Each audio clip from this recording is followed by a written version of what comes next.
We'll be live on the internet after the white flash on the screen and the heavy drumming, and then we'll talk to the world. Fair enough. So thank you for coming. Tell your friends. Bring family.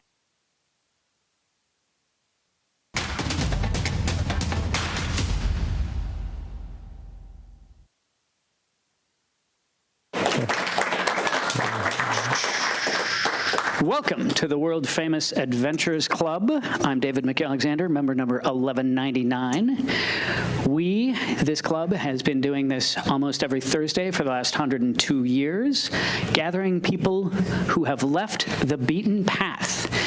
And for that, today we're joined by world extreme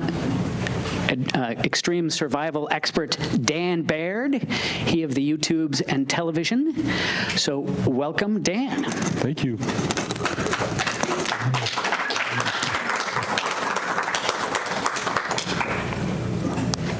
So, Dan, tell us about yourself. Do you want to start with childhood or with your National Geographic show?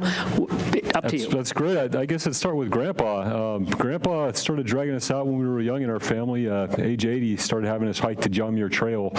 And I blame both my grandfathers for having a big influence on my life as far as being outdoors or having this sense of adventure. Both grandfathers were Air Force bomber pilots, working in different theaters. And one grandfather started us hiking John Muir. He was worked on the Apollo missions as an engineer and engineered some of the backup fuel systems that got Apollo up and home. So in our family, it was always this sense of adventure, this idea. And even for our birthdays, he wouldn't just give us gifts; he'd take us on adventures. That was your gift was an adventure. And so there was always this sense of wanting to be out and exploring.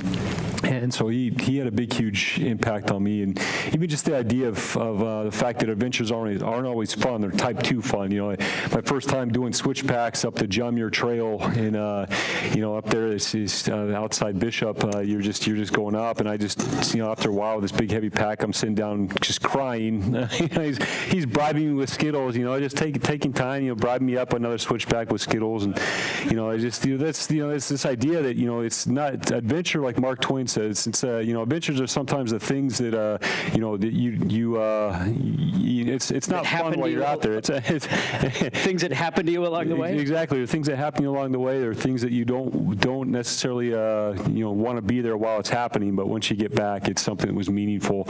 And sometimes that's how it goes. And so that grandfather really imbued that in me. And the other one was more quiet. He was an accountant. He'd flown bombing runs all the way through the Pacific, all the way to Hiroshima before the atomic was dropped. And he was very, very quiet about his whole war experience. But at the same time, this grandfather, I would find out many years later, I'd pull stuff out of the attic, and it's like, oh, these are the spears your grandfather got from South America 70 years ago. And he'd been on all these adventures, and my life started patterning his, where I ended up in places that he had been many years before.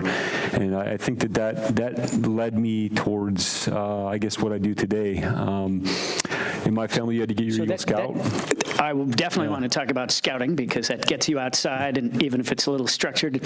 But brings up, do you think there is an adventure gene? Because it sounds like you've got the outdoor adventure gene. But I'm serious. Do you think some people are predisposed and some aren't? If you're predisposed to get into trouble, maybe that's the pre-qualifier for having the adventure gene. I think it's this desire for wanting to be outdoors, for wanting to do something different. And maybe there is something where some people are more predisposed. If you look at hunter-gatherer groups, some are more predisposed to kind of just plug in and do a job and keep things stable. And then there's others that are predisposed to kind of go out and look and get curious. And those are probably the ones that end up dying more often. But, I think there may be something to that, where there is a sort of a gene that predisposes some of us to kind of look beyond the beaten path or what's normal.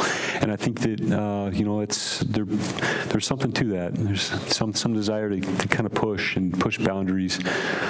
So you were born into a family that's already doing it, and then you become an Eagle Scout at 14, which is pretty young. Mainly because I wanted to drive. In our family, if you didn't get your Eagle Scout, you couldn't drive. So there was a big push to get that completed. And so I say that even with Eagle Scouts, it's your mom that gets it, and that's kind of right. If you're in Boy Scouts, you know that your parents are big in making it possible So for you did they to... help you with your Eagle project, or did you do all that They did yourself? not. I had to do that on my own, but they're making it possible. I had good parents that made it possible for me to do things like Boy Scouts and to be exposed to good outdoor influences. So it's it was tribe. I can't say that I got anywhere on my own. It was Tribe, the yeah. I influences. want to come back to that notion later. But, so Boy Scouts, 50 milers, hiking, canoeing. Where any highlights? Oh, so we with Boy Scouts, from getting my Eagle Scout and onwards, I started being able to help plan some of the more varsity activities, and I guess that was my start into guiding. In addition to Boy Scouts, I was also a lifeguard and taught water safety instruction. So I think that was my start into being an outdoor instructor, was starting to lead Boy Scout trips for some of the younger ones, starting to lifeguard and teach water safety. And those were my early kind of developmental experiences. Hey, you can teach people outdoors, you can teach people to be safe, you can teach people how to push boundaries safely, come back to tell a story.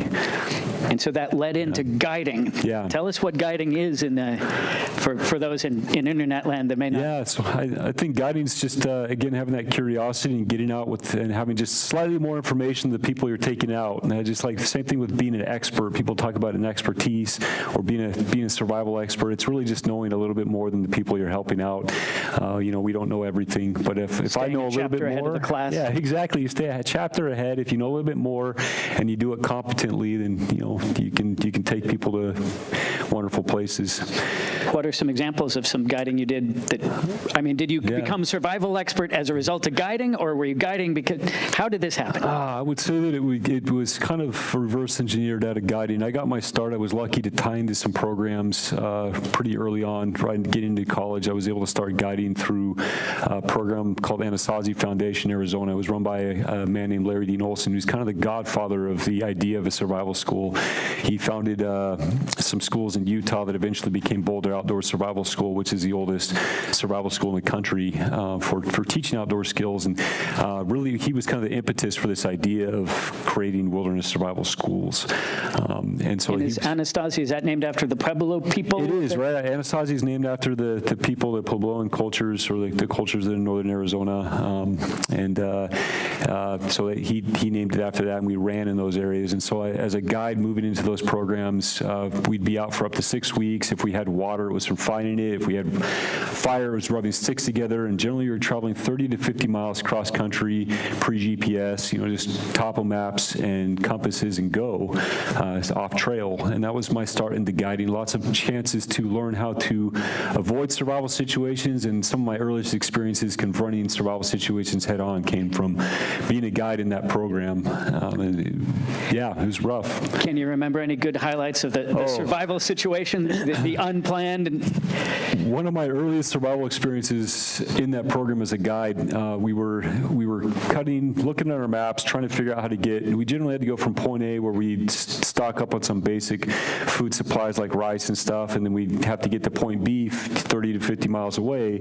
And we were about halfway through. Me and the other guy were looking at the maps. We're like, we can cut this way and spend an extra 2 days, or we can go over these canyon cliff things and kind of just work our way over them and get there. And we'll get there 2 days earlier. It's going to be easy.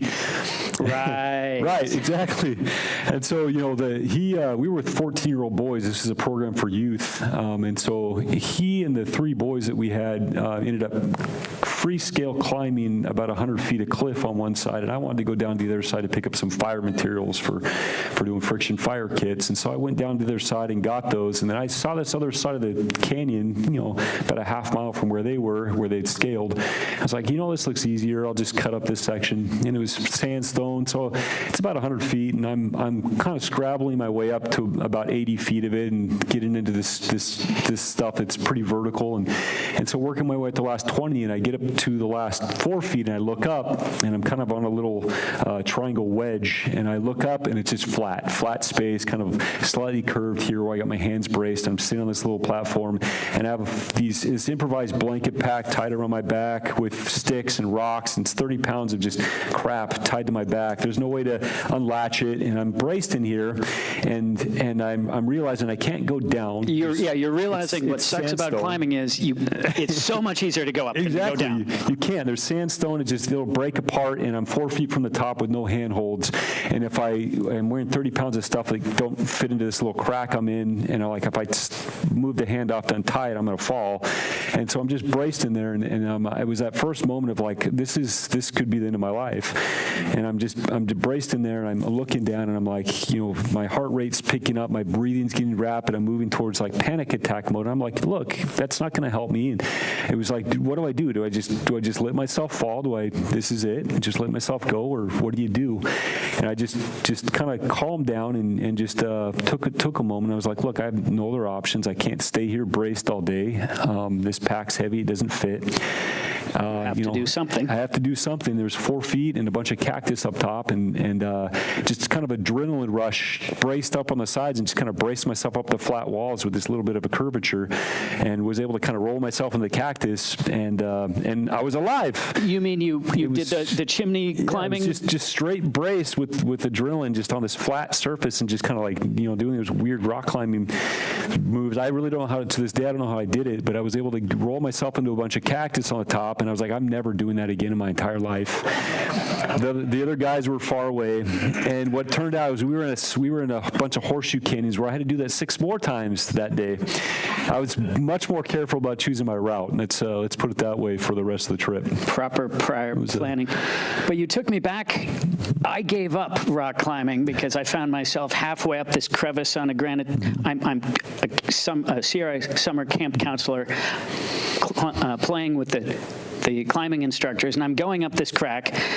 It's not even a vertical face, but I'm halfway up, and I have sort of a small panic attack when I look down, and I realize if I fall right now, I'm going to break my head open falling a couple hundred feet. But I don't need to fall. I just need to keep climbing. But just thinking about the bad stuff that can happen, if you don't keep calm, which I think is something we'll probably talk about in survival. We're going to talk a lot about the mindset, the mindset it takes to stay calm in a situation like that.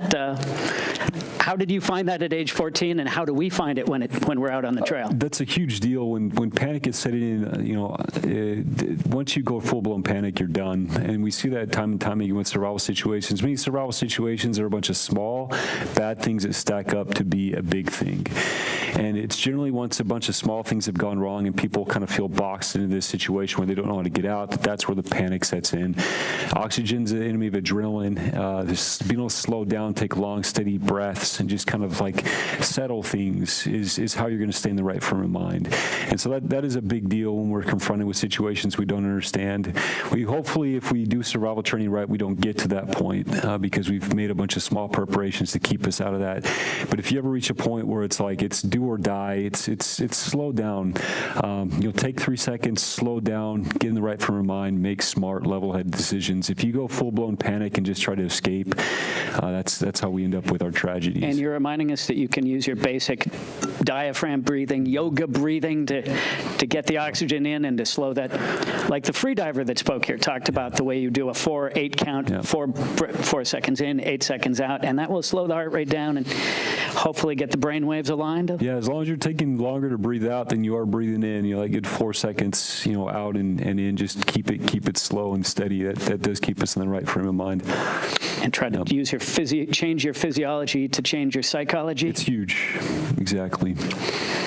So I didn't mean to jump into psychology right away, and yet, isn't that just a huge part of the survival mindset? It is. I think that as far as psychology goes and how things work with survival situations and stuff, one of the big things that we look at when I did a nerdy science presentation 2 years ago at a survival conference where we were talking about basically survival prioritization systems. The whole idea of survival training and survival prioritization is actually really young science. A lot of people, when they ask me about like how to do things correctly for any survival situation, we have this idea that it's all been done, or that we should already understand how to do everything. But survival's a young science. It's only existed for about 100 years. On the scope of science, that's a really short amount of time. We got started in about World War I, and that was when the first time we started to create these prioritization systems for taking people from one part of the world and dropping them somewhere completely different. In that case, it was young British boys boys off of a small island, dropping them into the middle of somewhere like the Sahara or India, and saying, hey, you have to survive here in a completely new place we just dropped you into. How do we do that? Most of the time when we talk about survival, it's survival in the sense of like survival classes, survival books, survival training. It's completely unnatural to human existence. In traditional cultures, or the way we were all raised from all of humanity, was that you were raised in a community.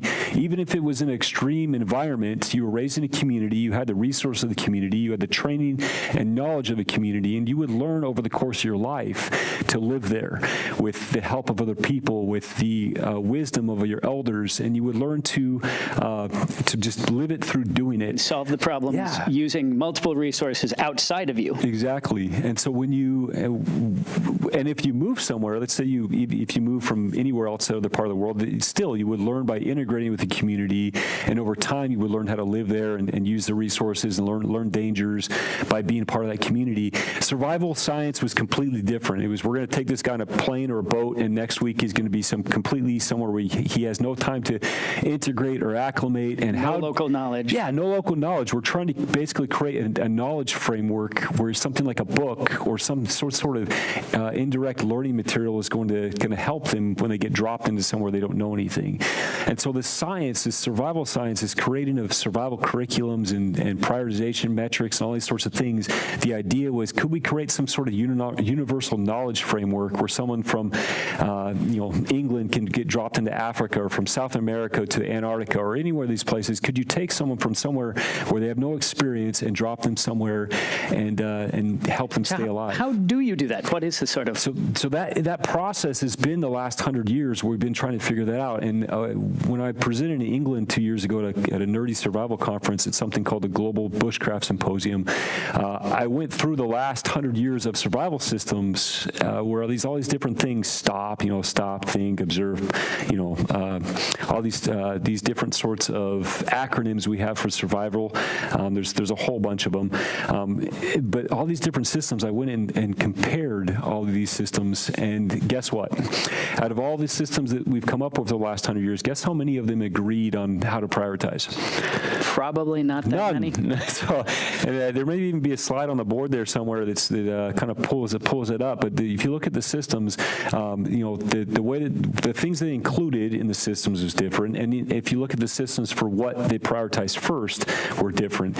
And that's because people have basically looked at different environments, and we've tried to plan for different environments. And is it even possible to create a universal survival system? I think that over time we're moving closer to this idea of a universal survival system where we could teach people how to plan and prioritize their way through any survival situation in the world. I think we're moving closer. Are we there yet? I don't think so. I think we're moving closer, though. And so if I was going to tell you how to prioritize for a survival situation, I would say that a lot of it has to do with choosing some very basic things that we could all do for any situation, whether you're falling off a ship into freezing water in Antarctica, or in the Amazon where I've run stuff, or in the Sahara Desert where I've done stuff. The survival priorities are all going to be the same. At least I think so. Right off the bat with survival situations and people making bad choices, when we look at news articles, we could say that I would like to say that all survival situations, or all survival skills or options for things you could do with survival situations fit into two buckets. I think the two major buckets that we need to look at right at the top, high level for skills, we have skills for endurance, anything that physically, mentally, and emotionally keeps you alive till the end of a survival situation, and we have skills for exiting, anything that stops or finishes a survival situation. So right off the back, when you look at news articles on things gone wrong, one of the biggest things right off the bat is that people choose the wrong bucket. People have a bunch of small things that go wrong, and they choose to exit. They try to get out. They try to signal when they should be building a shelter, or they're trying to do things like, it's mainly not even signaling. It's mostly like, I'm just going to walk out. And I did a news report for the doctor that unfortunately died last year in Arizona. Him and his friends went hiking. It was 109 degrees. Early in the morning, they went out, hardly any water, cell phones that weren't charged. charged. And so over the course of 4 hours, they left. They went pretty deep on this trail system. They ran out of water really early. All their cell phones were dead pretty early. They got turned around, and they were just a little bit off track. And it's 109 degrees extreme heat. And so within 4 hours, most of them had dropped. This doctor tries to force his way back out, trying to get back out to help. He ends up dying before he gets out of a heart attack. Wow, okay. I was going to say his decision process is probably already degraded by the heat and the dehydration. And yeah, so it's the dehydration is what caused the heart attack. And so what happens is all these small things stacked up and panicked and just wanted to get out. And so that you see that time and time again when people are in these decision processes where a lot of small things have gone wrong, and they're the people that they find alive in survival situations when all these things have gone wrong are generally people that have stayed put and kind of work on staying alive versus the people that run off to try to get help and get out. Those are usually the people that we find dead in news articles. And so time and time again, if you're erring on the side, like if you are flipping a coin between what to do to try to work on survival and staying alive or trying to get out, if you're flipping a coin on what to do, err on the side of endurance, err on the side of taking care of your basic needs. Assume you're going to be there longer than you want to be, longer than you think. Yep. Slow down and work your priorities. And then on priorities, as far as how we like to call them, I'd say for any survival situation in the world, the same thing. We have a certain checklist of priorities that kind of stacks up if you look at statistics, and it stacks up based on what's going to kill you first and what happens most frequently, and those kind of meet up at the top. And so we look at what kills people fastest in survival situations. The first thing that are happening in any survival situation that we kind of have to check off as either not a problem or deal with it are instinctual reaction events. I like to use something called the rule of threes to kind of guide us through these. And so if you have anything going on anywhere in the world, instinctual reaction events like the trees falling. So either you move out of the way or you don't, okay? Those are the things that happen fast. Car accidents, avalanches, any of these sorts of things. We deal with them. It's not even a thought process. You either respond or you don't. We can train for them. Like if you're a rock climber and someone yells rock, you know that something's falling. Maybe a body, maybe a rock, you don't know. But we can train ourselves to respond to these things. The first thing in any survival situation we deal with is instinctual reaction events. I use the rule of threes to keep track of these things. The threes aren't important, but it gives us a structure. So you can say 0.3 seconds for dealing with instinctual reaction events. The next thing we're looking at as far as things that are quickest to kill you and next to deal with in any survival situation we have to check off are safety checks. So we say 3 seconds for a safety check. This is like after the car accident or the avalanche. It's like looking around, do I understand the situation? Is it safe to respond? And this is like parking in the right place after you're getting out to like look at a car accident, deal with stuff, or why you come into a field, there's a bunch of people on the ground. Is it an active shooter? What's going on? I think, can I give you an example from the news right now? A fire cadet in Los Angeles was just killed in a car crash. Not killed in the car crash. He was in a car crash, got out of the car crash on the freeway, and then is hit by a car without doing a safety check. Exactly. So didn't orient himself, reorient himself after the situation. Exactly. So that safety check is the next quickest killer in survival situations. Is not doing that safety check because it's safe to respond. If you become a victim during this incident, you're not helping anybody. So you need to slow down and make sure that you're able to understand it and respond, and that it's okay to. After you safety check, the next thing we deal with is critical first aid events. Outdoors, these are the biggest killers. These could be car accidents. It could be all kinds of things that happen, but it's critical first aid events. And we say with critical first aid, if it's going to be a part of your situation, you have 3 minutes to tackle critical first aid situations. So it's like if you're drowning, major allergic reactions, bleeding, choking, any of these things that could kill someone. 3 minutes to decide it's tourniquet time. So it's deal with those things quickly. So it's anything that's a major first aid event, we deal with those next. If it's not a problem, great. Check the box off, move on to the next thing. But we're after instinctual reaction events, safety checks, and the next thing we're going to look at any situation is there anything critical first aid wise I need to take care of? Leg bleeding out, whatever it is, take care of those first. We're either going to mitigate them and take care of it, or someone's going to die and it's no longer a problem. But we take care of those next. So those are the vast majority of people that are dying outdoors are some sort of first aid incident. The next thing that's the biggest killer outdoors, the one that's most associated with lost hiker scenarios when someone's listed as dead, is they're dying from exposure. So we say you have about 3 hours to tackle temperature regulation issues. If you're sweating or shivering, your body's being taxed. It's dealing with using up food resources, water resources, and these are the things that next kill people. as far as statistically, the next biggest killers are going to be exposure issues. And most issues with people lost outdoors, their cause of death is listed as exposure if they're found dead. You're reminding me we had a speaker who was a national park law enforcement ranger who spoke here on trying to find some missing hikers, and she talked about the survival hierarchy of more also threes. You can survive 30 days with no food, you can survive 3 days with no water, and you can survive 3 hours without shelter in an extreme thermal environment. Exactly. So it's like you're sweating or shivering is kind of our indicator that our body's being stressed. If you can take care of that for longer, you'll live longer. There's no real environment, I think, out there that's really going to kill you much faster than a few hours as far as temperature goes. Even if you fall in the water, in freezing temperature waters, we got about 10 minutes of meaningful movement. But if you're in a life jacket and able to keep a clear airway, you can stay conscious in many cases an hour. And even if you're unconscious, if you have a clear airway, you can stay conscious for another hour. So even in extreme temperature situations, for the most part, we have hours more than minutes. But that's the next biggest thing we're trying to tackle. So that's like even something like putting on a jacket or staying in the shade can be a big mitigating factor in keeping you alive for longer. So after we tackle temperature. Can I ask again on the big three and what I'm thinking of is reorienting yourself? Easy to do when you're thinking clearly, when you've been trained, when you're used to this. How about when you're not trained and you're in shock? And even if you know what you should be doing, but I guess, how do you get over shock? Reorient to the basics. And I think shock is something we take care of at the first aid level. It's within that spectrum of dealing with critical first aid, because at the end of the day, shock is a first aid issue. It's rapid breathing, rapid heart rate. Basically, shock's a state of poor circulation. And so we move into that state of poor circulation, of blood not circulating to our brain or the rest of our body where we need it. It's a critical first aid issue. So we're dealing with shock at that first aid level. And then once we move on, we move to the rest of our priorities. And so temperature regulation comes after first aid. After temperature regulation, a lot of the one that's really missed and is the next biggest killer is going to be rest issues, so rest management. Our hard line window for rest management is about 30 hours. After 24 hours, we start to micro sleep. That's when you're driving home after the party or working all night and you fall asleep at the wheel. That kills hundreds of people, if not thousands a year outdoors. And so we're looking at 30 hours. It's a given you're going to micro sleep. You're going to start to hallucinate after that. And so people don't factor in rest as a big issue statistically. I have a survival tip for the micro sleep, and I used to love long distance travel, the driving all night.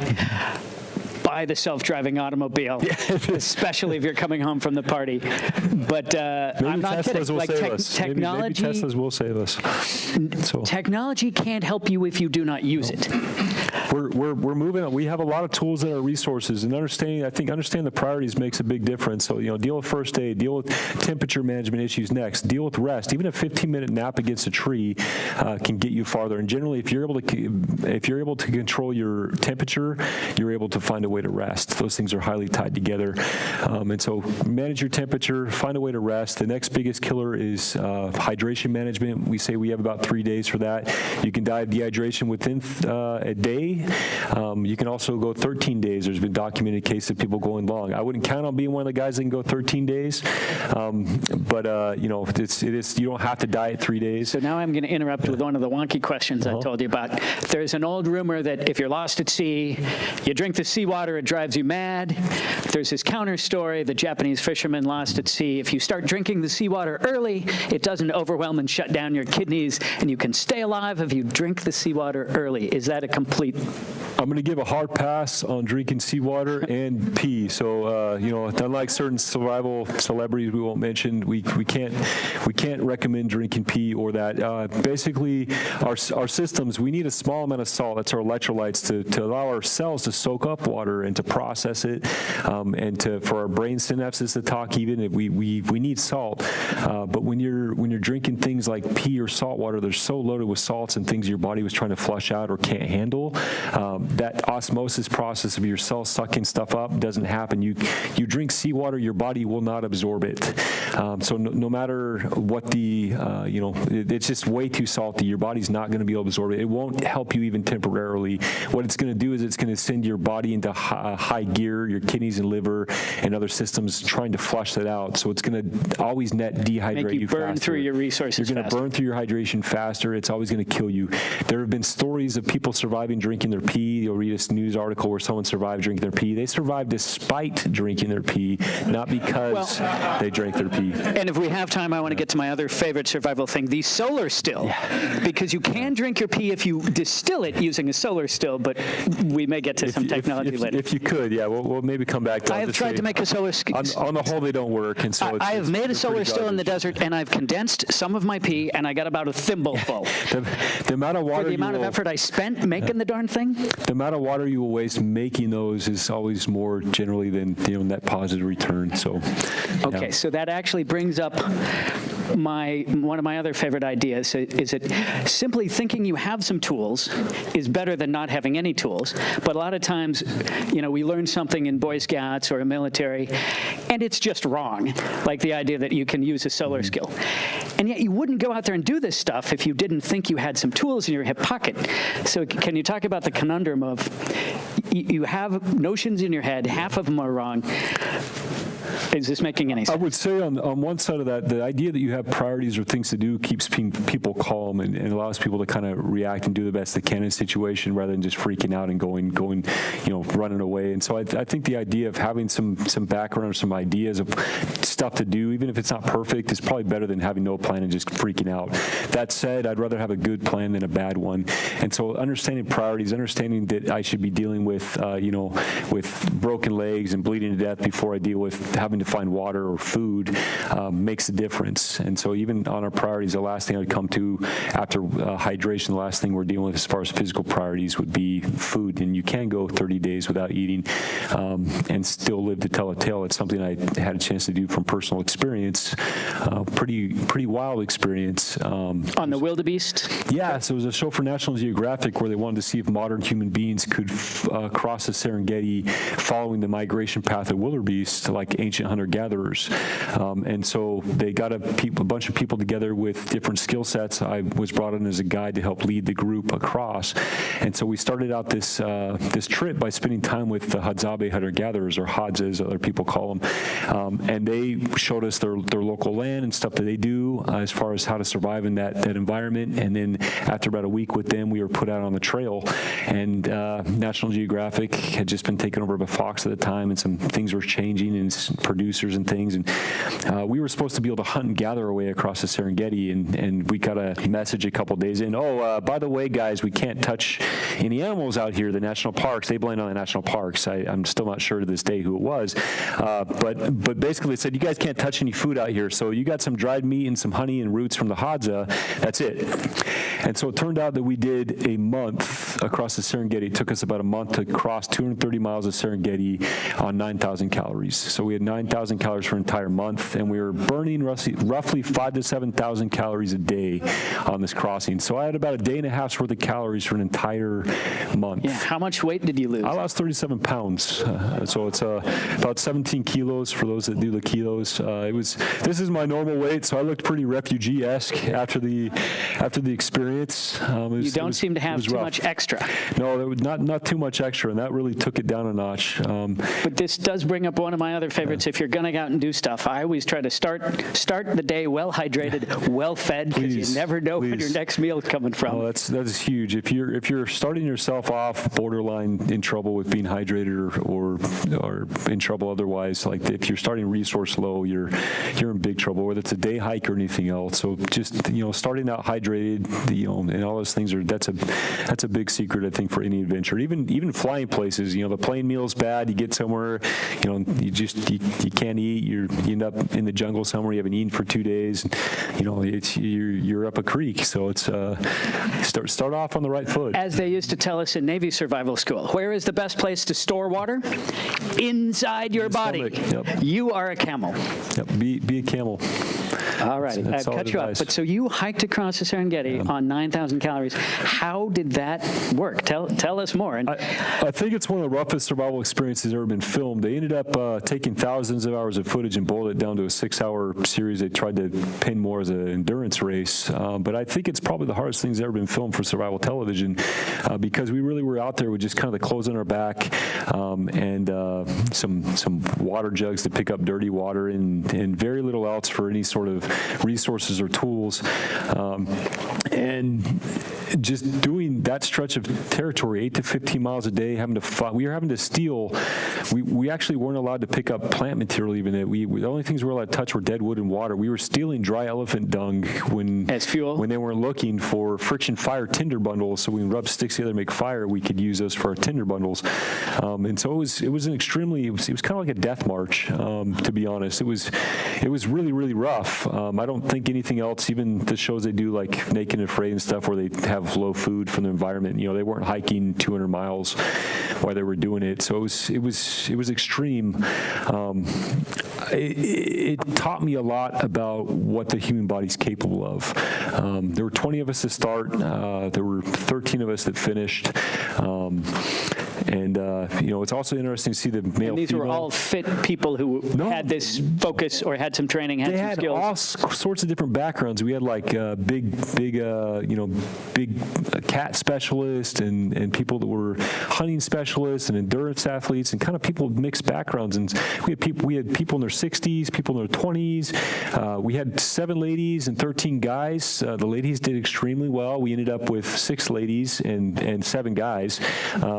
The ladies did fantastic.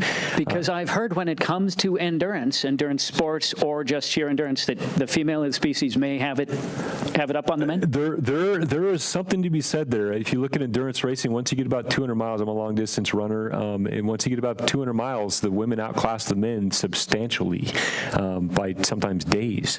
It's wild.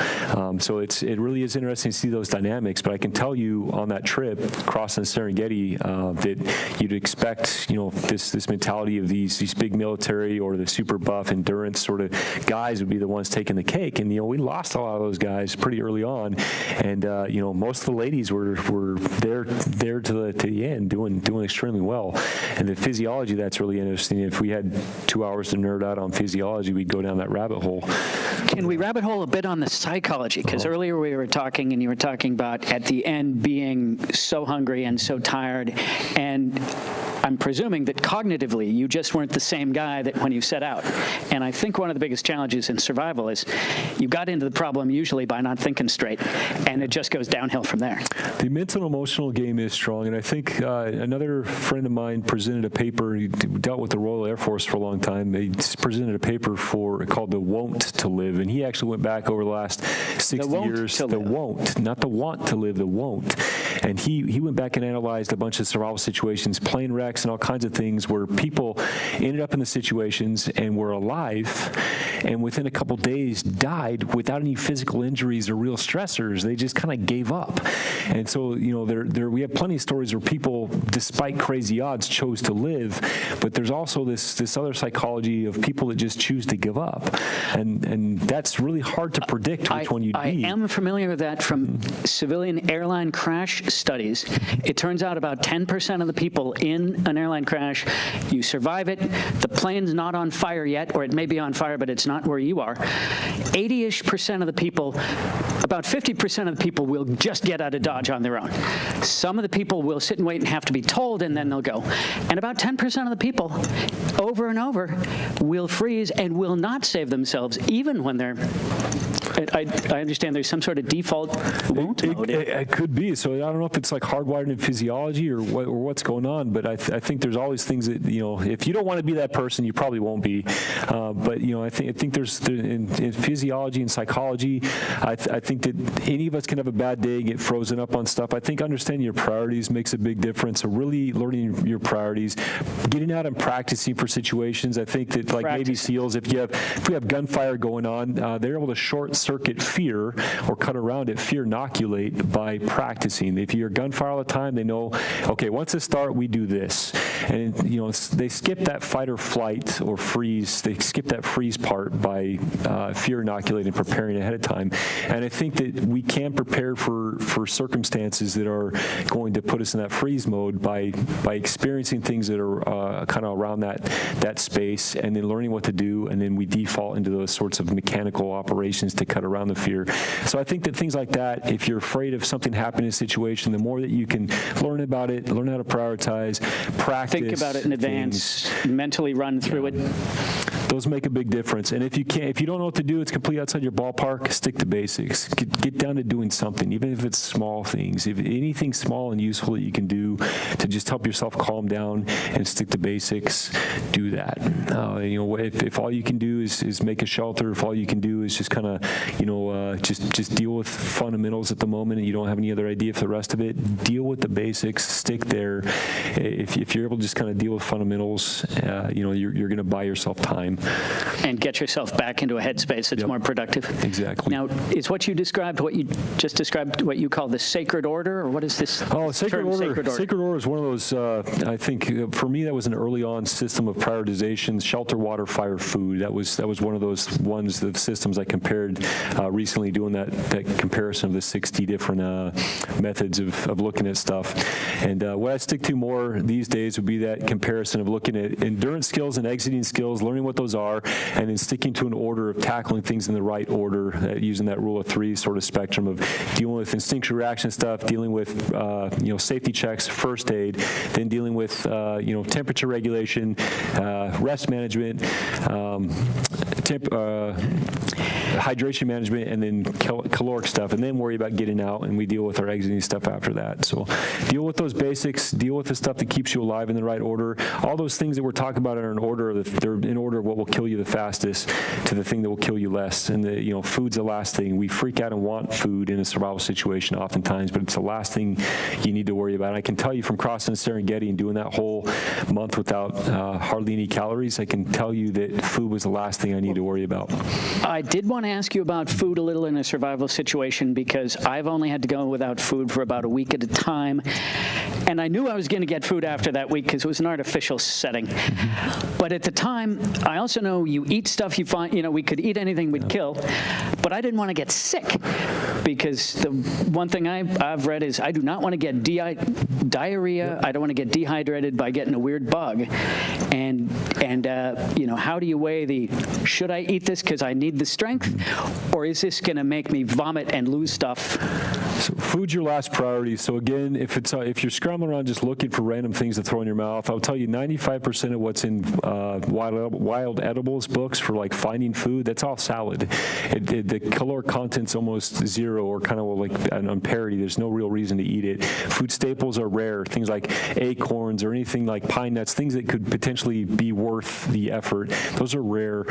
What I would just tell you is the first 3 to 5 days of going without food, it's all a mental, emotional game. The first 3 to 5 days, your body's complaining, I feel tired, you feel nauseous, you feel all these sorts of things where your body's like, this is uncomfortable. And that was a normal experience for most of human history, where we'd go low or no calorie for part of our year. And I've seen this a lot with working with hunter-gatherer tribes. It's just a normal experience. If you can make it through the first 3 to 5 days and just stay calm, eventually your body levels out, you move into ketosis, where your body starts to eat its lean fat and muscle, and you realize that I'm still alive, I feel kind of crappy, but it's leveled off, and then you can still hike 8 to 15 miles a day and do the things you do. So I would advise you, if you're stuck outdoors and you're not sure what to eat and you're hungry out there and you just have a bunch of random plants around, don't eat anything. It's not worth it, okay? The chances of eating something that's going to kill you or going to make you sick, it's not worth it. You just don't do it. So, all those little taste test things of taste this plant a little bit. There are plants here in California like poison hemlock, or just getting enough in your cheek to taste a little leaf of that can kill you. And so I would just say it's not worth it. Stick to your other priorities. If you can take care of first aid, temperature regulation, staying hydrated, just those basic sort of things, rest, you can last for weeks without eating. You're fine. That is my understanding. But to follow up on the hunter-gatherer thing, because I was reading some of your material around you, and in certain native cultures, if you do get an animal kill, what's the most valuable thing? The blood and the fat. If you have a carcass, I assume this is the high payoff stuff. Or as a Westerner, am I just not ready to digest that and process it? I mean, things like organ meats have tons of nutrients and proteins and vitamins and things that we don't otherwise get. So those are highly valued. And fats, if we're looking at like wild foods, high fat animals, which are going to be your big game animals generally, those are valuable. Fat is super calorie dense, and it doesn't take a lot of water to process. And we are after fat for a reason.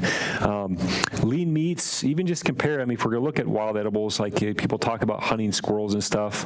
If you can get like something like acorns, if you were going to become a hunter-gatherer and live, one of the reasons a lot of cultures, like hunter-gatherer cultures, are basically like 80% plant-based and 20% animal-based, is because the plant-based stuff, when you know what to get and when you have it available, is really powerful for calories. 2 cups of processed acorn flour is 2,000 to 2,500 calories. Picking up 200 to 300 acorns, smashing them up, processing them, that doesn't take that much effort. The equivalent in squirrel, like lean meats, 6 to 7 squirrels.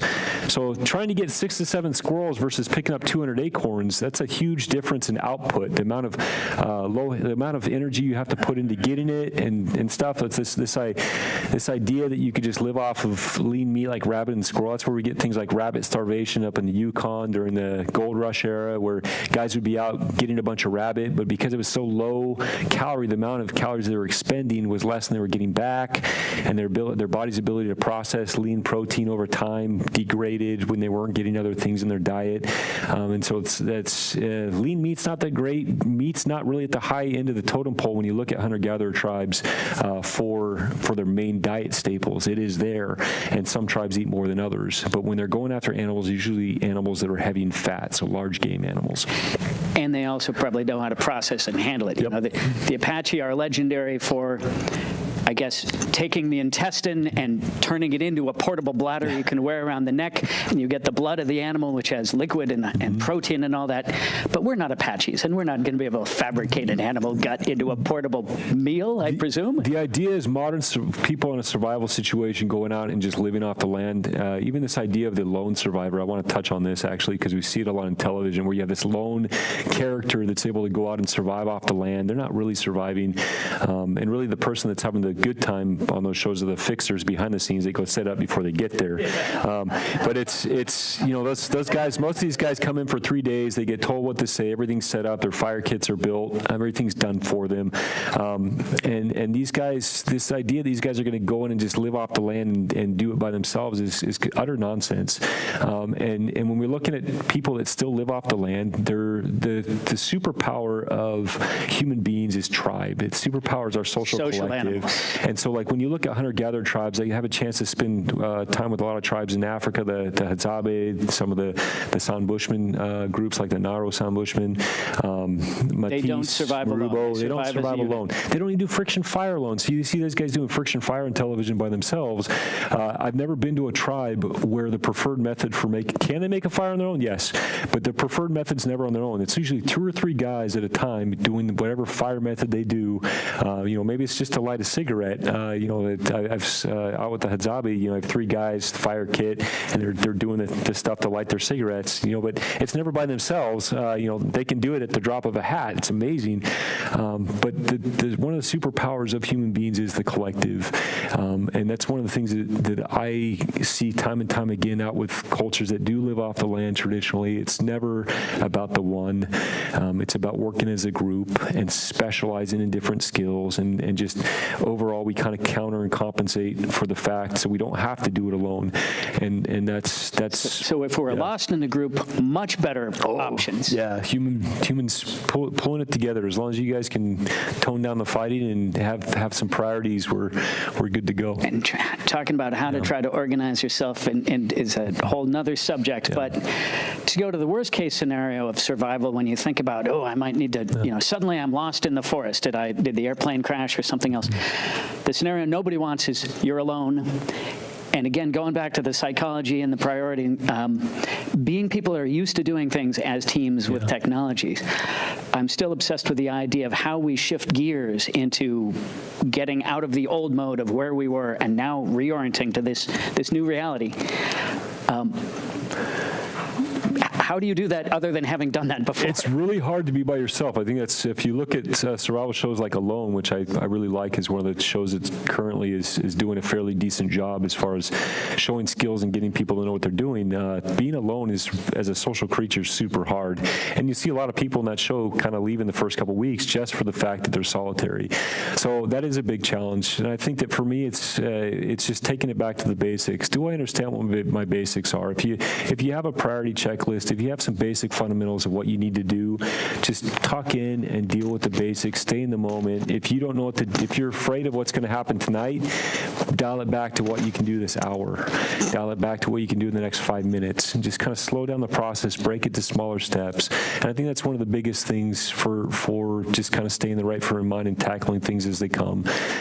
Yeah. And I want to also follow up on the getting out of the survival bucket into the getting what I'm thinking of as the get rescued bucket, or the escape. Mm-hmm. And I remember from survival training, you want to save your energy to put into getting out of the situation, whether it's building signaling.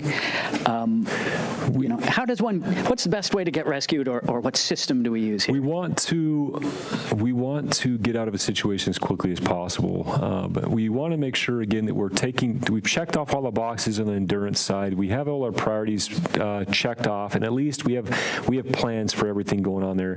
It may take a minute in a situation to run the endurance checklist and say, look, I have plans for how I'm going to keep my temperature going. I have plans for where I'm going to get water. Have your plans, manage things as they come up in the right order. But after you're doing that, it's like, what am I doing to get out? The biggest thing I can do to get out of a survival situation is to have activated search and rescue before I left home. We look at sort of exiting strategies. The 5 things that fit in my bucket: you have signaling and communication. Signaling's kind of a specialized niche of communication. It's more specific. We have communications, broad spectrum, everything from leaving written plans to having a sat phone to call out. We have travel and navigation. Those aren't the same thing. We can travel without navigating. We can navigate without traveling. Traveling is just moving. Navigating is understanding where things are and what's important, and we can do that without moving. And the last thing I'd throw in the exiting box too is first aid, because sometimes the only thing going wrong is a first aid situation. If you can finish fixing that situation, you finish your emergency and you can move on with whatever your trip or whatever's going on. So we have our exiting strategies, and we need to have plans for those ahead of time for what makes sense. What communication devices are you carrying? How do you signal in places? The best signals are generally things that are high in contrast and movement. One of the reasons we like fire is it's high contrast. The light, the movement, the smoke moving, those stand out. Those things stand out in an environment. When I dress to go outdoors, generally I like to have at least one high contrast piece of gear, like a big orange jacket or backpack, because it's way hard to see me if I'm all in camouflage and roll down a mountain and get lost. But I want high contrast gear, and being an orange jacket's one thing. If I can tie an orange jacket to a 10-foot pole and movement, I add some extra movement to that. It makes it a better signal. So understanding how to create signals is important. Understanding that things in threes are good international distress signals. So 3 X's on a beach of white rocks, 3 big fires. Anything that's going to attract attention in threes is international distress signals. But the best thing you can do for getting out of a situation, exiting, is to set up your emergency plan before you leave. And that takes 5 minutes. It's sending your mom or whoever your loved one is that cares if you come home, send them a written plan saying, this is my map, this is where I'm going, this is when I plan to be back, here's my emergency contact you need to call if there's a problem. Generally, you don't want to leave 911 because it's too specific, especially if mom is down here in LA and you're up in San Francisco in the mountains or something. If she calls 911 here, you're depending on a dispatcher getting out to finding the right place you're at and calling the right search and rescue team.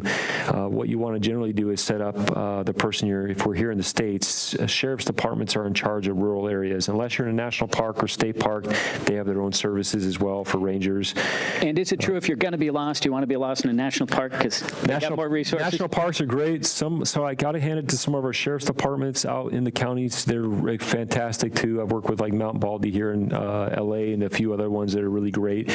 But basically, you want your family member to know where you're going to be at. If you're in Big Basin State Park, give them the state park ranger's number. If you're in LA County hiking in one of the county areas, you give them LA County Sheriff's search and rescue number. That way, when you don't show up at the right time, they know who to call. Quickly. And you should have a picture of what you're wearing that day, your car and your license plate, and the bottom of your shoes. If your search and rescue folks have those things on them, they're going to have much bigger. Shoes. Yeah, we actually, when we come on search and rescue sites, I work with search and rescue up in Placer County, up near Tahoe and stuff. I'm still on the teams there. Work with a bunch of other teams. But when they find a vehicle and they know it's yours, the first thing they do is look around and they'll find the tracks from you getting out of your vehicle. And sometimes we'll track people miles off of just little indentations we see off one good print where they can follow footprint to footprint. And so having the picture of your bottom of your shoes goes a long way. So show them when you take that selfie, show mom what you're wearing that day, have a picture of the bottom of your shoes, have a detailed plan of where you're going. If you can send these things to mom ahead of time and a contact number and the time where things are emergency, if they have that information, they're going to be able to spin up search and rescue on time and get things done. So we've got a few minutes before we go to questions, but you mentioned, I had a bunch of hot buttons I want to ask you about. You mentioned navigation. You've got a word called traditional navigation. What is traditional navigation in the first place? I do like teaching navigation. It's one of my favorite things to teach. And so sometimes we'll go, I run a course called Fundamentals on Traditional and Modern Navigation, or Primitive and Modern Navigation. And so when we're looking at things, it's important to understand your landscape. And a lot of traditional navigation has to do with understanding natural guide rails. It's like if I'm traveling along a river, and that's my natural guide rail for being in this canyon, as long as I don't leave that river and I started up here with my car, it's a good guide rail. Understanding things like that, how, it can be all kinds of things. If the longer you spend on an environment, the longer you spend time with people, the more that you understand traditional navigation. I was just in West Papua, out with some hunter-gatherer tribes last week, and when we're wandering through the forest, they do the exact same thing that I see in Colombia in the Amazon or in Brazil. When we were pig hunting, and when we were out there looking for pigs, every 10 feet or so, the guys were just breaking branches. They're just breaking these branches, or they'd take a machete and they'd slice up, they'd break something off, or they'd cut a skin out of something. But I've noticed that same pattern. The breadcrumb effect. The breadcrumb. It's Hansel and Gretel breadcrumb, and that same thing takes place in deep jungles anywhere I go, where they're just breaking stuff. And if you're paying attention, you can go miles without really seeing much of a change in anything that would be like a mountain or any other sort of outside. But external reference. External reference. But if you are able to not lose that reference of all the broken stuff, you can walk your way right out. And so that's a fundamental thing that we do, leaving kind of breadcrumb markers. And then if you're out here in the mountains, you might see things like rock cairns or stacks of rocks or at trail junctions, or you might see crossed branches, or there's a bunch of other things that we can do if we're stuck out somewhere and someone broke their leg out hunting or something, and you need to get back to a trail and get help. There's a bunch of things that we can do to leave markers to get people back and forth, or to understand guide rails of how to remember where you are in a system. Things like that are super helpful, even in a modern context. Okay. A few other highlights. You describe how to make a leaf sleeping bag. Yeah. So, to talk about a little shelter, a leaf sleeping bag. Yeah. So on some of our trips, we, with survival schools, a lot of survival schools tend to kind of do things kind of front country. You have kind of classroom setups, and that's great. You can learn a lot of skills and kind of stationary things, but very few schools these days will take people out on backcountry expeditions where you just kind of go. I've been lucky to have a lot of good mentors, and we have a lot of fantastic instructors. Dave Holliday, who's kind of the guy behind the guy. He's the guy that's trained Bear Grylls. He came up with Wilson for Castaway. He's Les Stroud from Wilson. Survivor Man. Yeah, all these guys most of these guys from these survival shows, he's kind of the guy that's behind the guide. Dave's one of our mentors who still runs our Utah trips. Matt Graham, another good buddy of mine, that's been a host for a bunch of shows. But we do these trips where we'll head out up in Utah where we have a lot of land to roam, and we'll take kind of just the clothes on our back. And I've slept warmer in big piles piles of leaves than I have sometimes out on expedition with a big puffy sleeping bag that, for whatever reason has a cold pocket. If you get two feet of vegetation around you, you'll sleep warm. And so, the big thing is getting 2 feet underneath you. Sometimes it compresses down to 6 inches or a foot, but we'll sometimes line ourselves with rocks or wood and just pile as many leaves or pine needles or grass in there as we can till we have about 2 feet, and you lay on it and compress it down, and you try to get 2 feet on top of you. And if you have 2 feet of compressed insulation without any holes around you, I promise you'll be warm. You want to get neck deep in insulation. There's a whole bunch of ways to structure it. If you come on some of our expedition trips, I'm happy to show you some of those.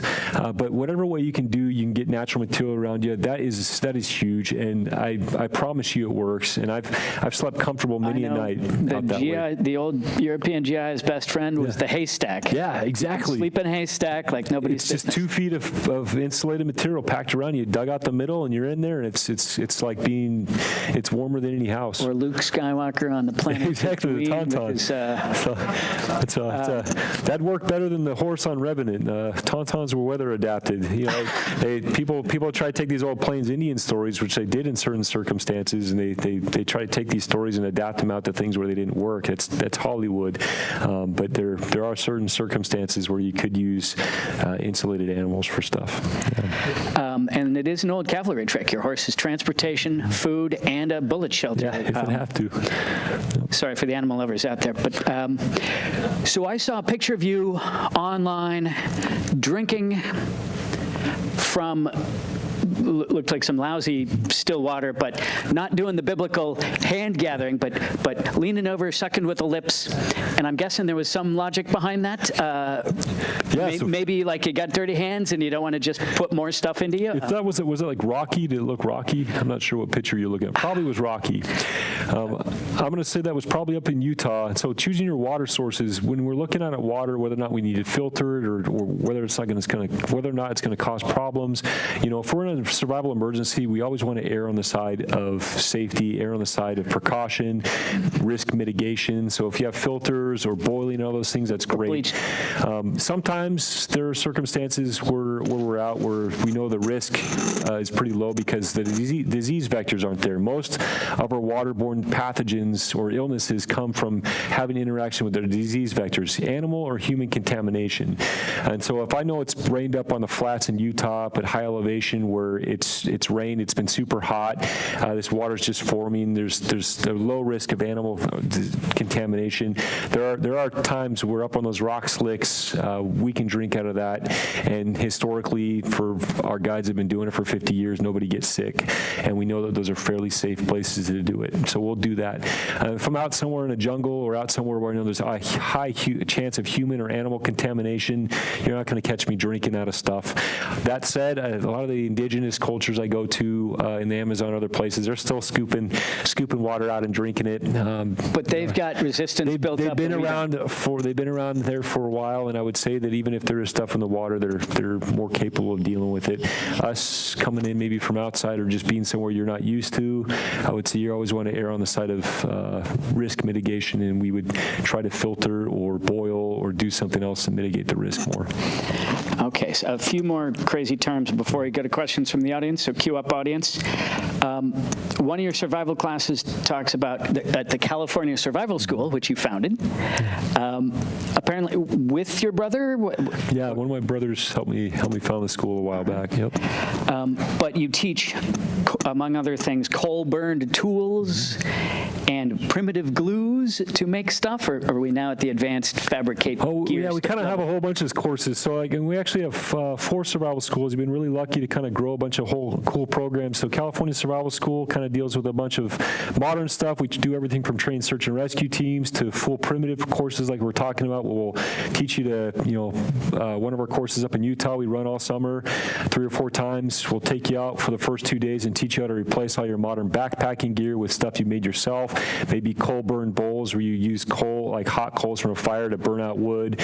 We'll make canteens. We'll teach you how to clay fire canteens. We'll teach you how to make backpacks and all kinds of gear, even choose out of stuff that we make, and then we'll take you out the last 3 days or more and teach you how to live off the land, catch fish with your hands, make hunting bows for fish or other stuff, make animal traps, and teach you how to go full primitive.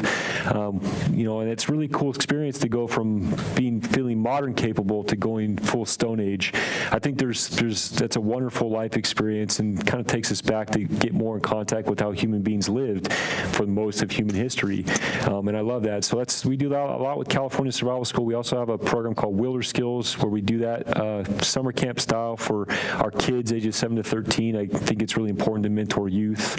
And we have Colorado. We have our C.E.R.T schools, which are more oriented towards military type tactics, and evading where you are hunted. Yeah, evading being detected.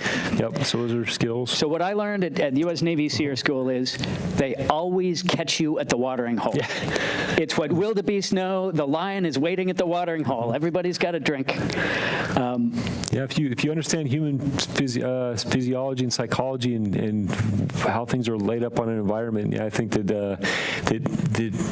there are some ways to predict where people are going to go and what they're going to do, and your ability or tolerance for avoiding that or going around it probably does affect whether or not you're going to get captured. I also remember there was a real live Vietnam POW who'd been shot down and spent, he was evaded in the jungle maybe a week or so, and then he spent years in the Hanoi Hilton, and he said he was talking about the foolish risks he took trying to get from A to B real fast. And he said, I could have spent a long time evading in the jungle. The 5 years I was in the Hanoi Hilton, I could have been spending it out in the jungle if I wasn't in such a hurry. And I made stupid mistakes by traveling in the day, walking along the top of the ridge line or that sort of stuff, We don't have time to get into survival evasion, but stay low. If someone's hunting for you, stay where you are, be quiet. Exactly. A lot of it's just being able to be more comfortable being uncomfortable than the other guys, waiting till the rainstorm where no one else to be out looking for you and staying calm. And that's what I've learned from our guys as well. And just taking it slow, being uncomfortable. And if you're thirsty, don't go to the watering hole until it's night and you've surveyed it for a long, long time. Yeah. So take all those things slow. That's a big deal. Okay. So coconuts. I'm going to end just asking you about coconuts. You have advice on young versus old if you're because you run a survival school in Hawaii, right? We do, yeah. We also have a survival school we've opened in Hawaii here. I'd say one of the more interesting statistics is that more people die from getting hit on the head in coconuts every year than from shark attacks.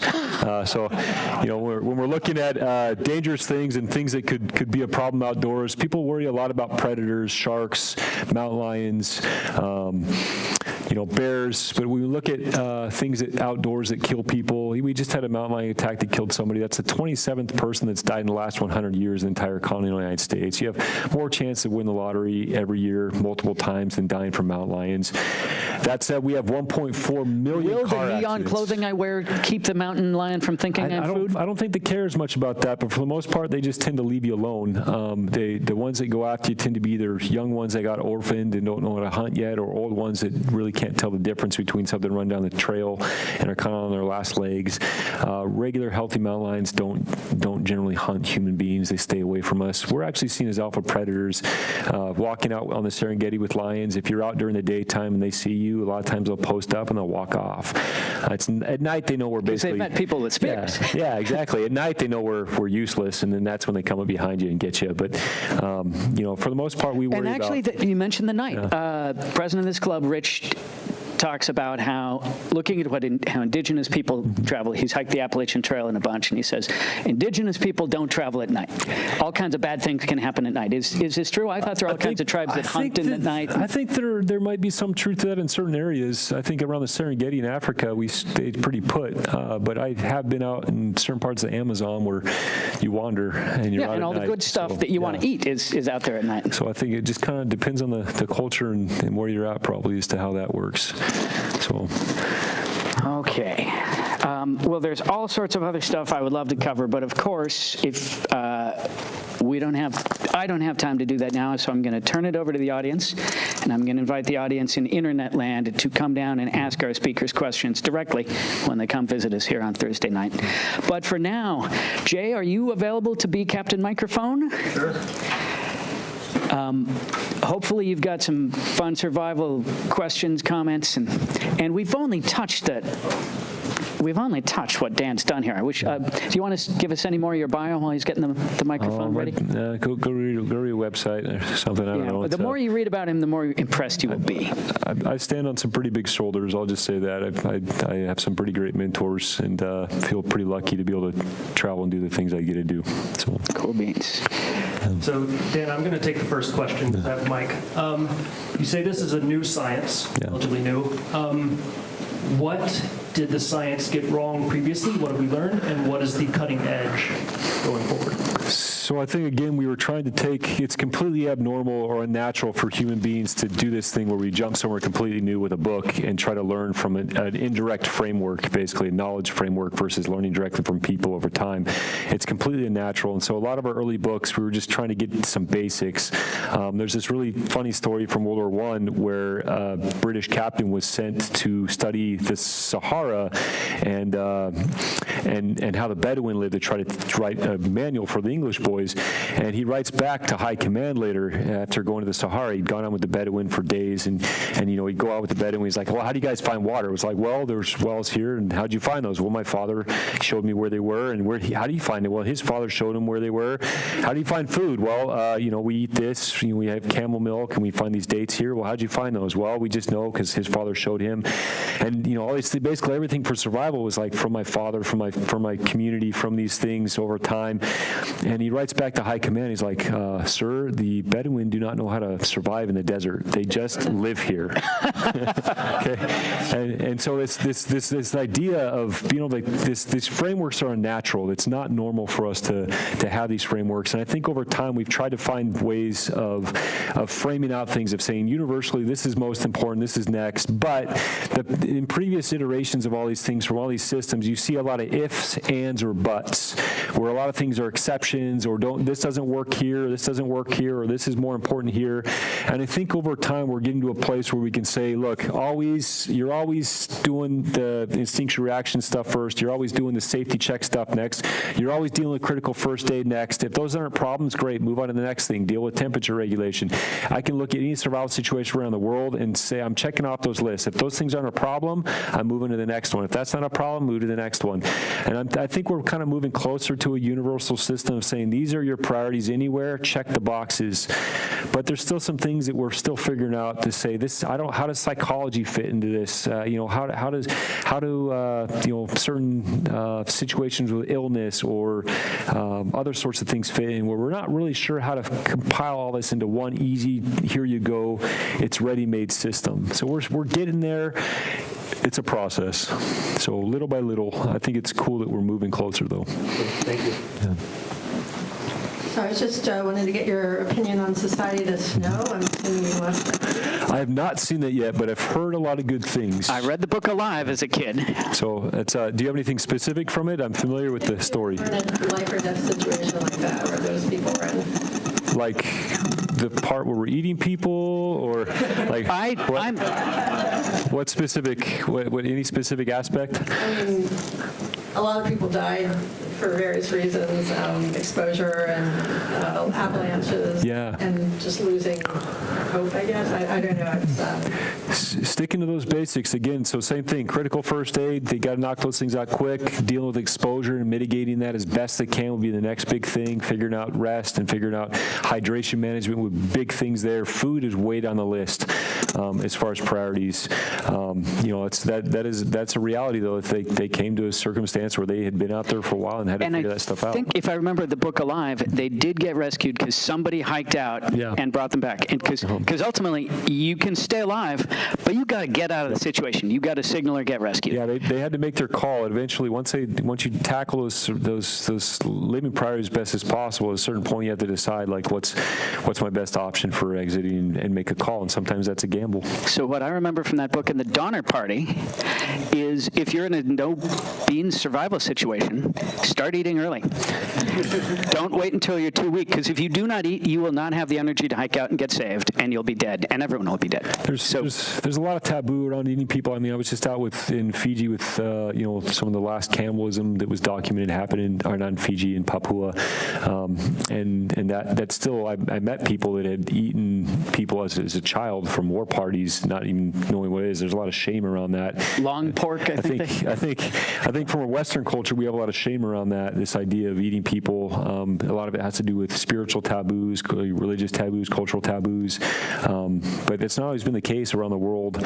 And where you sit with that, you have to kind of make your call whether you're good with just dying or whether that's a thing. Personally, I wouldn't care if somebody ate me. I have no. If I was with someone I loved, I'd want them to chow down. Yep.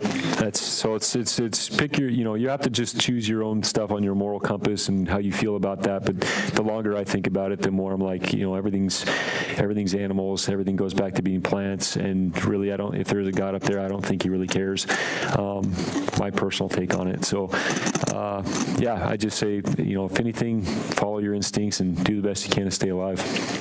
Craig Carroll, member number 1230. Awesome talk, by the way. I loved it. What do you think of Les Stroud, Survivor Man, the Canadian guy? He kind of started this whole thing off. Les Stroud was one of the first, and actually, I give Les a lot of credit. I was able to hang out with him again a couple years back at the Bushcraft Symposium we did up in Canada. Les was actually mentored by Dave Holliday.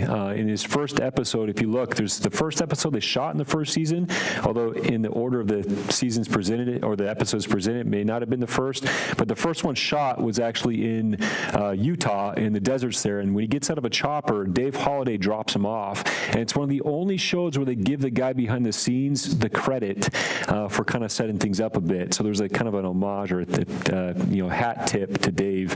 But Dave trained Les before he started the show. Les also had great mentors like Morris Kohansky up in Canada, who I also trained with back in the day, and he had fantastic mentors, and he did that show right.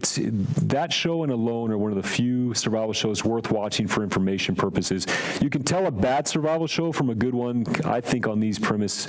A bad survival show for information, maybe good for entertainment, is always high in shock value and interpersonal dynamics. So shock value, naked, interpersonal dynamics, afraid, that kicking, screaming, crying, all that sort of stuff. There's other shows that I won't reference for reasons we can get in trouble for behind the scenes stuff, but basically if you see people drinking their pee or trying to squeeze water out of elephant poop, or you see naked people, stuff that makes good TV is actually bad survival. Are just, that's all it is it's good TV. And then the endurance side of stuff, or the emotional stuff, that they're fighting, screaming, all that stuff, the more that is, this is entertainment, it's not for learning. Les Stroud, Survivor Man was a show that stuck to fundamentals: slow down, avoid injury, deal with your basic needs, shelter, water, fire, food. He did that. And the reason that other shows came along after that was because he wouldn't film more than 6 shows at a time. He wouldn't do it, they wanted people to do it authentically, where you film 20 episodes and you pretend you're out surviving and really you're at hotels. That sort of stuff, that sort of stuff, that's TV, that's not Is there survival. anyone else you, while we're on camera, would care to either call out with praise or worse, I would say knock with Les faint Stroud, praise? Survivor Man was great. There was a show called Dual Survival. The primitive side of that show those guys were behind the scenes producing a lot of it, and also just really helping steer the fundamentals of the show. So Cody Lundeen, fantastic survival instructor. Matt Graham, fantastic survival instructor from those shows. We have Alone now. Alone is probably the only show on TV right now that fundamentally sticks to basics in the right way. And they bring some people on with different backgrounds that may not last, but after the first week or two, everybody's still out there, is fundamentally kind of in a good place as far as teaching skills. And because they stick to a format where it's just stay alive, and they're going to, by natural order of things, they're going to stick to fundamentals. And so I'd say Alone is a great show as far as shows that you're going to watch. I'd say those are probably the better ones as far as education these days. Yep. And audience, Dan isn't ignoring you. We're trying to talk to the cameras for internet land. But Forrest, lay it on us. So you have survived on multiple continents and multiple environments. The question that I have then is, well, first off, can you guys hear me? Okay.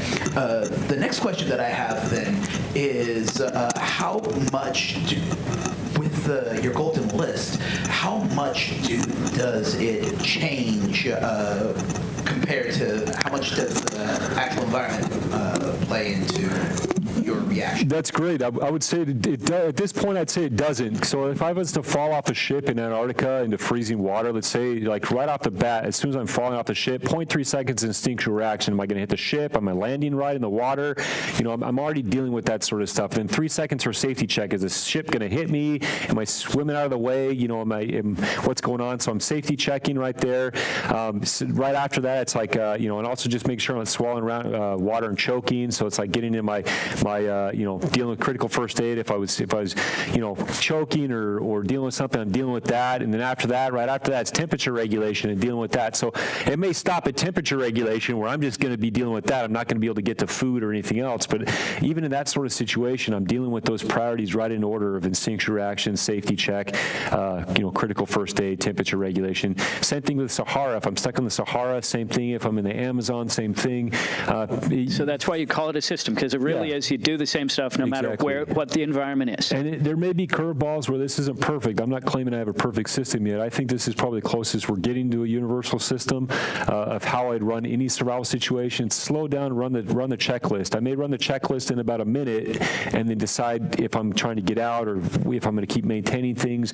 But I'm always running that checklist saying, these are my priorities. Do I have them taken care of? If I get stuck at like I'm swimming and I'm freezing, I may be stuck there until either I'm dead or I get rescued. But that's where I'm going to be. I'm going to be in that moment dealing with those things in priority in order. And so for me, the list doesn't really change regardless of the climate or place I'm at. So, Dr. Bernie Harris, 1063. Yeah, keep going, Bernie. We'll repeat the question if it's not going to internet land.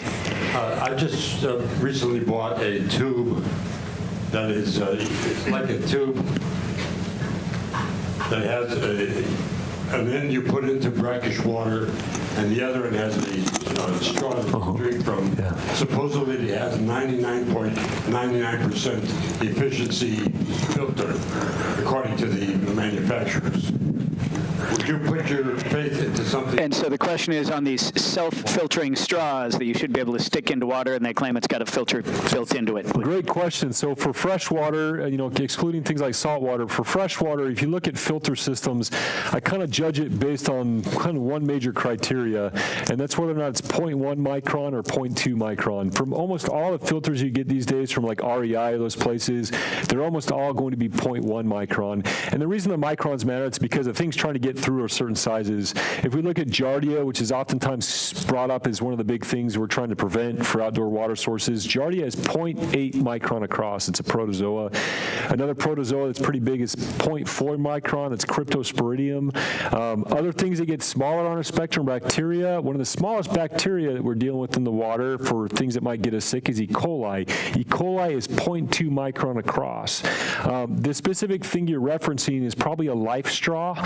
That, unfortunately, is a 0.2 micron filter. So I don't like life straw if that's the one, just because it's right at that edge. It might stop Giardia, but you'd get E. coli. Yeah, you might, because it's right at that border. And for me, it's like when they talk about filter ratings for 0.2, they're not checking every single hole in the filter. They're doing average flow rate. So it's like on average, you have a 0.2 micron flow rate. And so like you may have range in the amount of the size of stuff. And generally, you have to have a colony of stuff get through your filter to actually get you sick. So if one slips through, it's probably not a problem. But for me, I'm more uncomfortable with the idea that something's right on the edge of right there, 0.2 to 0.2. That makes me uncomfortable. I'd rather be half again as small at 0.1, where less stuff's going to slip through. So for most stuff here in North America, I want to be at a 0.1 micron filter. The thing you need to remember about filters, though, is they don't do viruses. You know, filters don't do viruses. Some might claim they do, but generally those ones don't have manufacturing information. They don't back it up with science, and I think it's kind of garbage.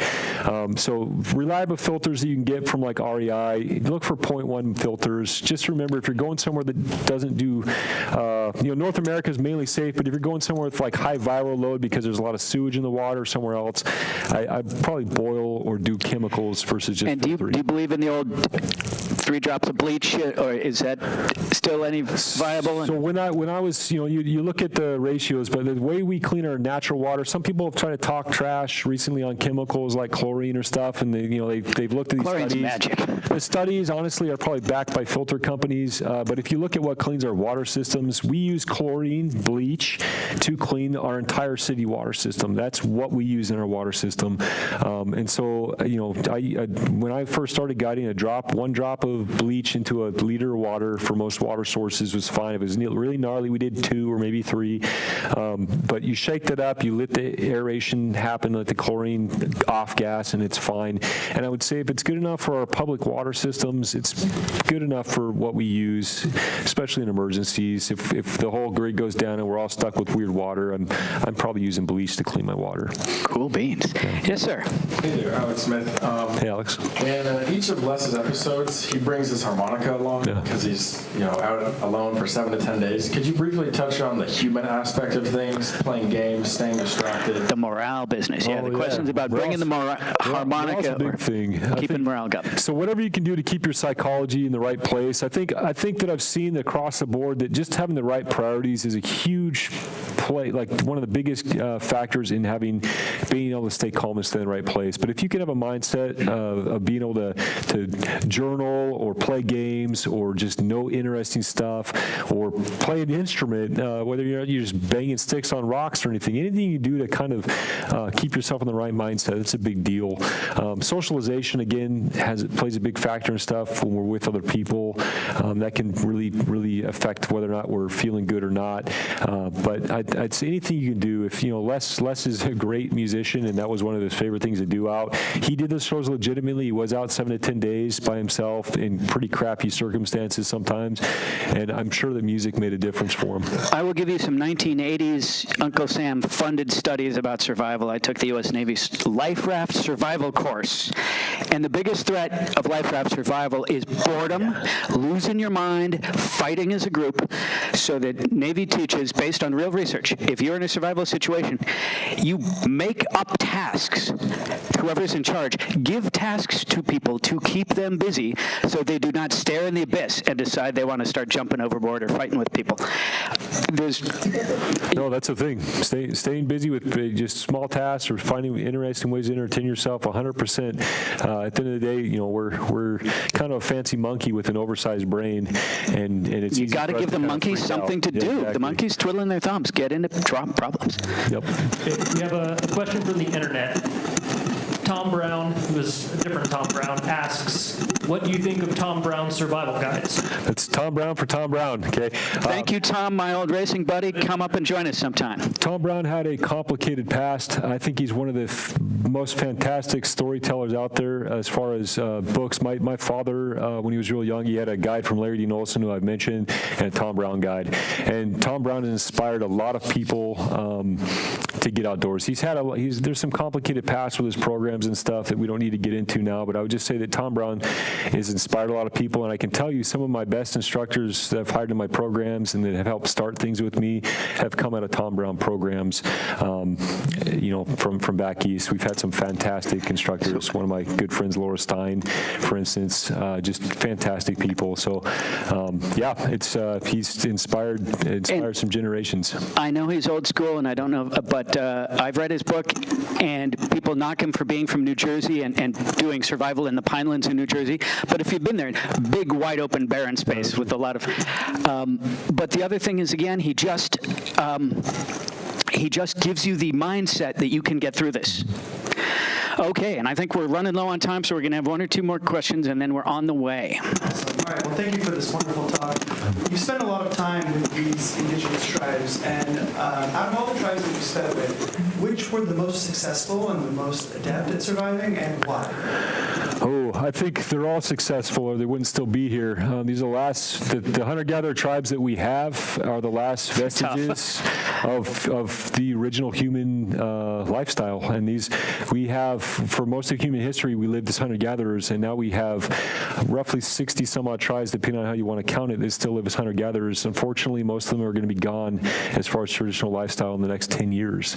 There's an extreme amount of pressures that are mainly from outside that are enacted on these things. It's technology, it's government, it is environmental factors, it's outside cultures that are around them putting pressure. There's just a whole bunch of things that are going on. But I can tell you these cultures, the things they need are representation, legal protection for their land, and recognition that they are of value, and that these cultures hold extreme amounts of scientific and just cultural knowledge that needs to be maintained. We can't tell cultures to stay the same. I want to say this because some people go to hunter-gatherer cultures are like, you guys need to stay the same. They don't. What they need to be given is the right to exist and maintain the lifestyle in the way that they want, and to either transition or stay the way they want to without outside pressure. And so if they want cell phones and to do the modern things, great. If they want to switch things up, they should be allowed to. But the things that are not being allowed is the right to transition or stay the same on their own terms. I love those cultures, and the more time I can spend with them, the better. That sounds like a good way to end talking about survival of the different parts of the human species. So Dan, Baird, thank you for joining us. Thank you. Thanks for having me. And for those of you watching us, hit the like button. That does magic things in the electronic world. We're here in Los Angeles, live every Thursday night. You can come and meet the speaker and hear their real opinions off camera about what they really think of the reality TV shows. Meet our members. Have a good time. Come in and see us. Thanks for joining us off the beaten path at the Adventures Club. Thank you, guys.